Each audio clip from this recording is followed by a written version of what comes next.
আরে বাপরে, কাজটা আমি তোমার দেবো, দাঁড়াও। কারেন্ট ছিল না বলে কাজটা হয়নি। আর এত চাপ দিলে হয় কারিগরদের?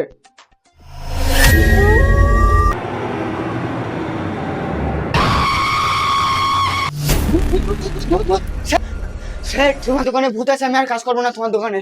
হ্যাঁ মারা, আমার দোকানে কোনো ভূত ভূত নেই। আমি মানে এত বছর ধরে দোকানটা চালাচ্ছি, মানে আমার কোনোদিন ভূত দেখতে পাইনি। আর তুই মানে 2 মাস কাজ করে মানে ভূত দেখে ফেললি? স্যার, তুমি বিশ্বাস করো তোমার দোকানে ভূত আছে? বিশ্বাস করো একটুখানি। আরে পাগলা, ভূত বলে কিছু হয় না কো। আমি বাড়ি যাচ্ছি, দোকানটা বাইরে তালা মেরে দিবি, হ্যাঁ? আর তাড়াতাড়ি তাড়াতাড়ি শুয়ে পড়বি। শেঠ, তুমি দোকানে আজকে থাকো, না তো আমি থাকতে পারবো না দোকানে। বিশ্বাস করো, তুমি থাকো আজকে, আজকে দিনটা থাকো। আরে ঘরে তো তোর বৌদি আছে রে, তুই যখন বলছিস তাহলে আজকে দিনটা থেকে যাই, বিচেনটা কর। ঠিক আছে শেঠ, তাহলে করছি।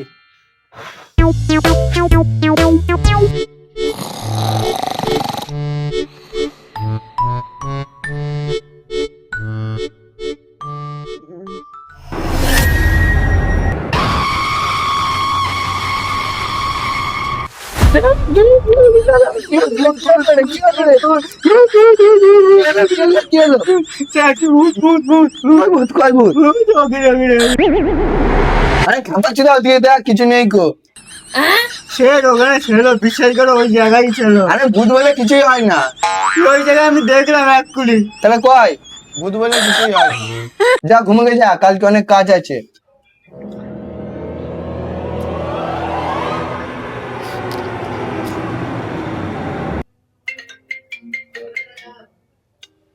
কি ব্যাপার, এত রাতে আমার বউ ফোন করলো কেন? ফোনটা ধরে দেখি তো। হ্যালো, হ্যাঁ বলো।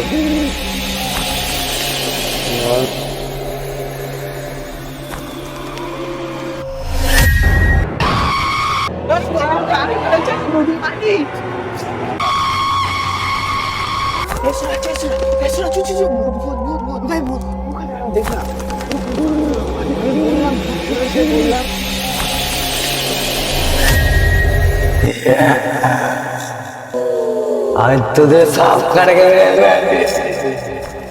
তাহলে একটা বাজবে না। আমাদের কেন মারবে? আমরা তোমার কি ক্ষতি করেছি আমরা? তোর আমার কিছু করতে করিনি। আমি আজকে ভালোবাসতাম, সে আমি ভালোবাসতো না। আমি ওকে বিয়ে করেছি, আমি সুসাইড করেছি। সে প্রেম ভালোবাসা করে, যাতে করে মেরে দিই। হ্যাঁ মারা, তাহলে এই ব্যাপার? তোমার এই প্রেম ভালোবাসার জন্য তুমি মরে ভূত হয়েছো? আমরা ভাবলাম কত কি ফালতু ভয় পাচ্ছিলাম। তুমি তো আমার বন্ধুর মতো, তাই না? এসো এসো, এসো গলা ধরি,